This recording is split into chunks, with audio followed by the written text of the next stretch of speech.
Hello everyone. So in this video we are going to talk about the different types of blood vessels, focusing mainly on the arteries and the veins. Now you know that circulatory system plays a very important role in delivering the oxygen, nutrients and even in removing the waste material, and for this it has to rely on the blood vessels. Now talking about the structure of the blood vessels, whether they are arteries, veins or capillaries, each of them have a central lumen cavity which is lined by endothelium, which is actually a single layer of flattened epithelium cells. Now, capillaries are the smallest blood vessels and they consist of an endothelium, as I have talked about, and have a surrounding extracellular layer which is called as the basal lamina.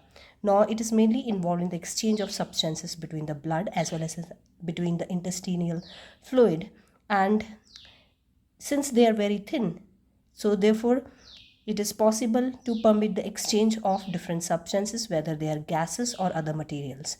Now their diameter is only slightly greater than the RBC. If we talk about arteries and veins, they have additional two layers of tissue besides the endothelium. The outer layer is formed by connective tissue which contains elastic fibers so as to stretch and recoil, and the next layer next to the endothelium is smooth muscle layer. Now the larger the arteries, the larger the elastic fibers. And veins have the same tissue layer, but actually they have thinner layer of smooth muscles, as the pressure in the veins is just 1/10 of the arteries. Now blood in veins moves in only one direction, that is towards the heart, by means of venous valves. Now if we talk about the difference, we can see that the artery's main function is to carry the blood away from the heart, where veins carry them towards the heart. Arteries carry oxygenated blood except the pulmonary artery. Veins carries deoxygenated blood except the pulmonary vein.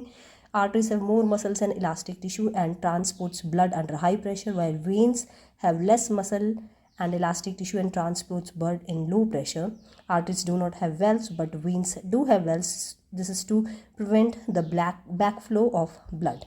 Now arteries branch at their ends into tiny arterioles. Those then join the capillaries, while veins branch at the beginning into tiny venules which join the capillaries.